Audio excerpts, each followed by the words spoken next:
Hi there, everybody. My name's Jan Colligan, Divisional Director at Gleeson Recruitment Group, and I'm delighted to be joined today for a virtual chat with Emma Lilley. Emma is sole UK counsel at SD Works.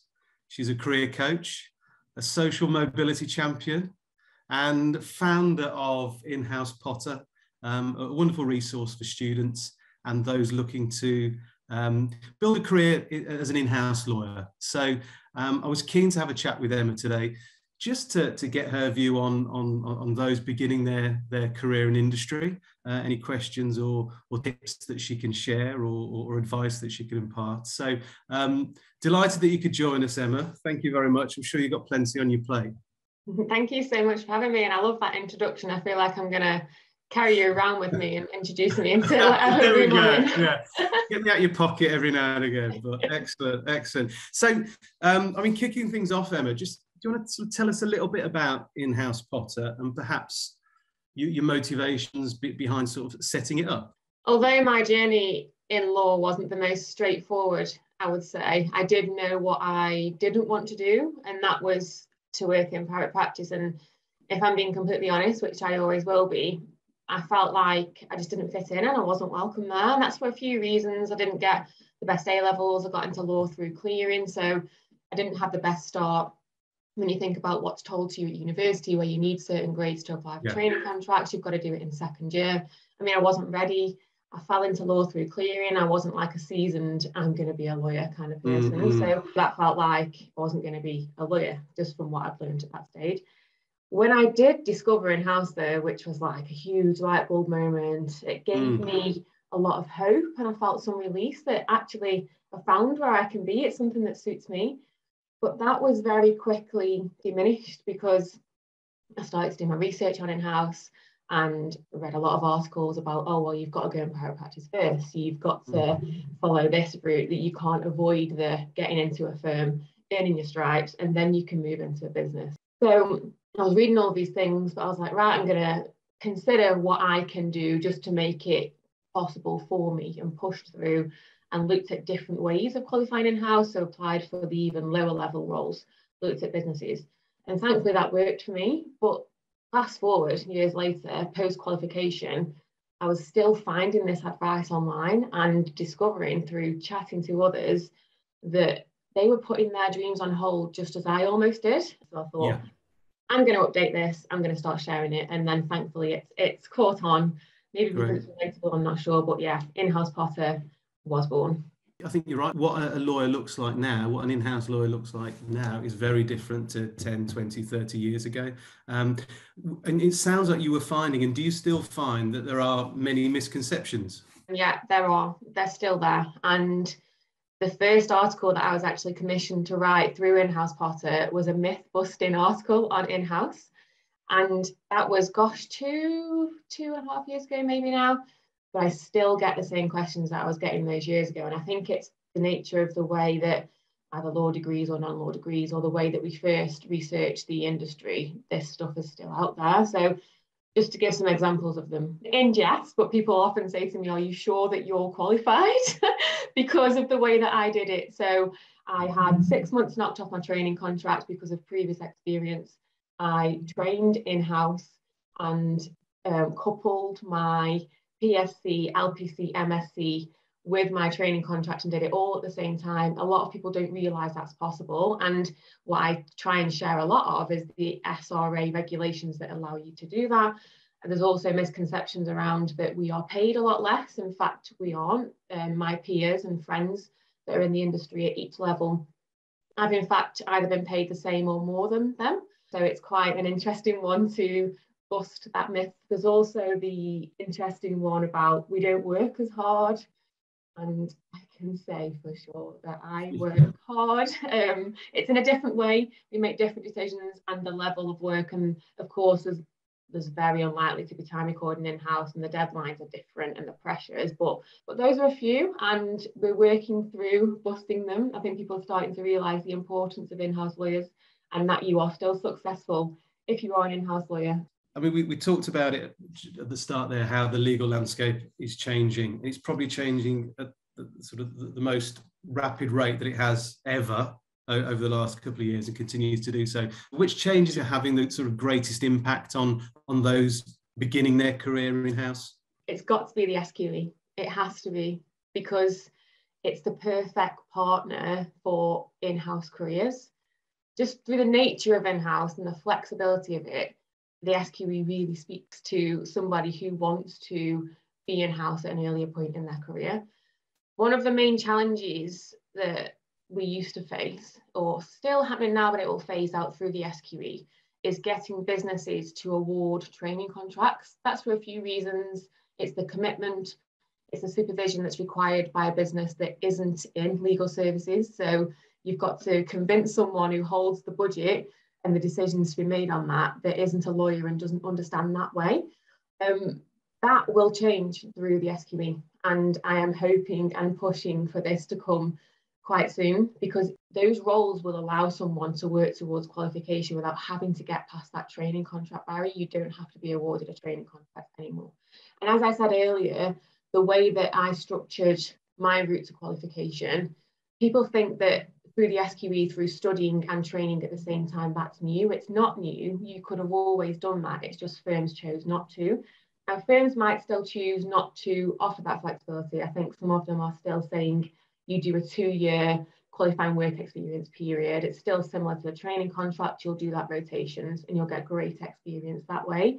But the SQE allows you and even champions this flexible route of doing things and training, because of the, to explain, you can get your qualifying work experience in up to 4 businesses. It's got to add up to 2 years full-time equivalent, but that allows you to go into industry straight away and rack up that time you need to train. And it also, finally, just to wrap up on this point, it allows people to try out those different routes before committing fully to one. If you're not sure, or you aren't so clear-cut on where you want to be, you can get experience as a paralegal in a firm. You could go into different industries and figure it out for yourself before you commit to that 2-year block of training in a firm. Going back to the point we spoke about before, people don't feel like they have to do that anymore. So SQE, you can tell by my body language and the way that I talk about it, I'm really excited about that in-house. The opportunity to learn while you work, and the exposure you get, not only from the black letter of the law, but also the commerciality, the relationship building skills, the stakeholder management, some of the non-tangible skills, they are all developed subconsciously, surrounding yourself in industry, seeing how the business works, seeing how they operate. And I think it's hard to get that in any other way. But now, if we can push that agenda earlier on, people can then start to make a few more sensible strategic decisions around their education, around their training, around the platform that they need at that stage of their career. So yeah, I mean, it's an exciting time for those that are looking to step away from traditional, the norm, and what's rammed down our throats very early on, and spread their wings a lot earlier, I think. What sort of considerations or skills should one think about earlier on in their career, if that is indeed the path they want to ultimately take? Throughout my experience, one of the main things that I've learned starting off in-house and having more or less a pure in-house career to date is that it's quite often about how you deliver the advice, sometimes even over the quality of it. It's the communication and the style that you have and how you relate to others who aren't lawyers. But there's a lot of people in a business that have got such great expertise in different areas. But as a result of that, we work in different ways. And the way that we all work is so interesting. And the earlier that you can tap into that and understand that everyone wants legal advice delivered in a legal way, the more you will excel in your career. So it's all about these skills around communication, building relationships, networking is key, of which is something I'm sure Gleeson can help with. It just shows the importance of a recruiter early on in your in-house career.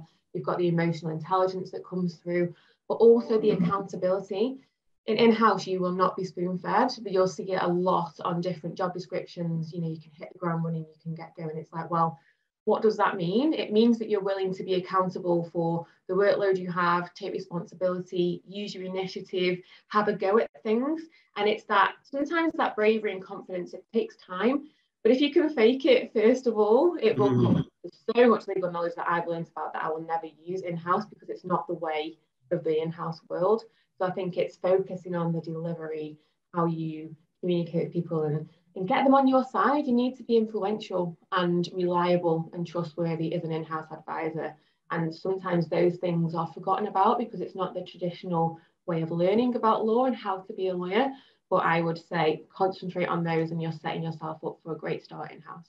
And I must admit, having recruited lawyers in the industry for a number of years, 9 times out of 10, it comes down to that culture fit, that personality fit, and the way you communicate and your influencing skills, without a doubt, over and above, the technical skill set, which isn't always the same in practice, recruitment, I know. So, I mean, I think a GC summed it quite nicely to me not long ago on a project that, they're looking for a commercial manager who happens to be a lawyer, not the other way around. And I think if you can get into that mindset early, if you're interested in business, if you're interested in the nuts and bolts of how an organization works, then whether you're just starting out or whether you're a bit more experienced, go and explore that route, I think is the advice, certainly.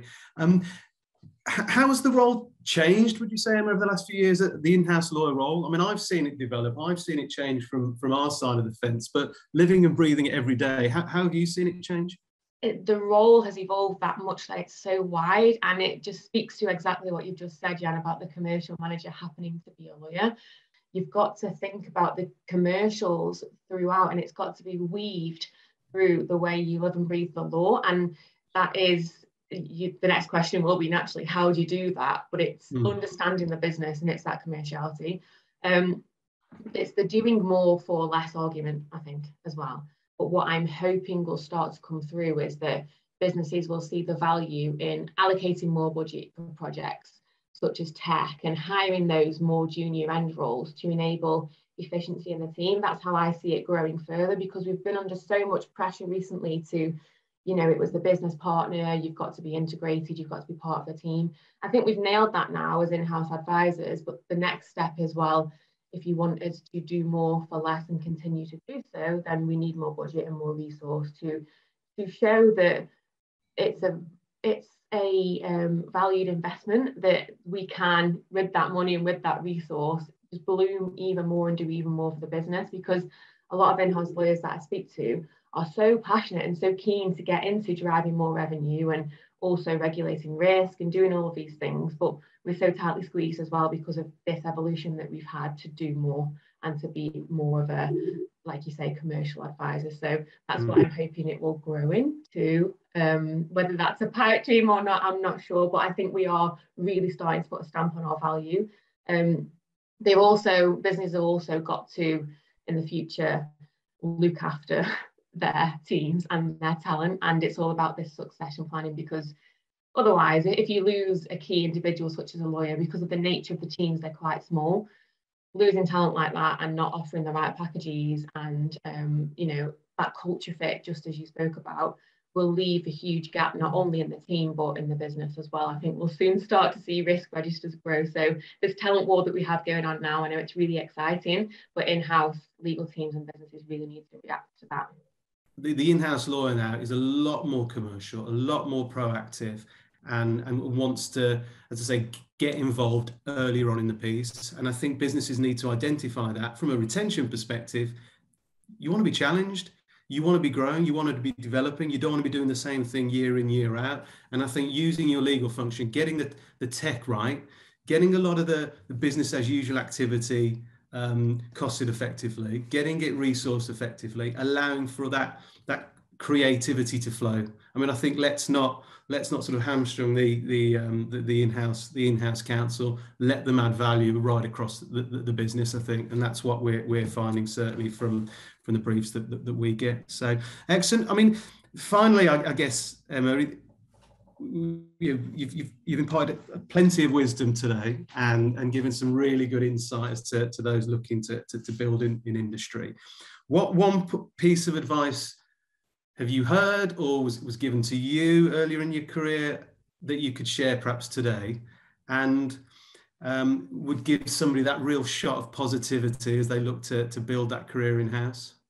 More than happy to do that. You know me. A key piece of advice that I was given quite soon after I'd discovered InHouse was don't discredit the roles that are local to me. I didn't realise, but I was so blanketed upon London. I didn't want to be in London. I realised I don't have to do that. I don't have to do what doesn't suit me. This advice about not discrediting roles that are local to me, I try to enhance it and build upon it from a perspective of assessing what success means to you. It's about what I want. It's not what about my law lecturer used to think was successful 20 years ago. It's not about even your friend that sat next to you in that lecture that wants to do something completely different. There is no point climbing someone else's ladder, because when you get to the top of that, you're going to feel extremely lost. So whether it's location, whether it's area of law, whether it's not going for the qualified route, whether it's looking at legal ops roles or something different, or just having that time to look at roles that might suit you, don't feel pressured by the traditional view of the lawyer, because that has long gone. I think it needs to feed through to universities that has long gone, and unfortunately it takes us, some of us, post-qualification to realise we can look at the local roles and we can stick true to what our values are immediately as opposed to later on. But that advice, like I say, it's just built and built and built, and I've taken it with me all the way throughout my career, and it's helped me to shape the key decisions that I've made. So whether you're looking in a huge city because that's right for you, then go for it. Whether if it's not and you get a little inkling that it might not be, don't be afraid to take a step back and reassess and climb your ladder, not someone else's, because there's no point when you get to the top, you're not going to feel fulfilled. So that's the advice that I would take through. And the positive side is, of course, it will open up so many more opportunities for you. You're not limiting yourself just to those ones that are immediately obvious. Fantastic. No, great bit of advice there. Follow your own ladder, climb your own ladder. Thanks a lot, Emma. For more sort of advice and information, inhousepotter.com, Instagram, social media, give it a follow. There's plenty of blogs and some great insight on there. And feel free to get in touch with Emma or myself at Gleeson Recruitment Group should you have any queries or questions about your in-house legal career. We'd be more than happy to help where we can. So hopefully you've all enjoyed it. And the first instalment, Emma, thank you very much for your time. I know you're hugely busy climbing your ladder. So thanks again, and I look forward to catching up with you soon.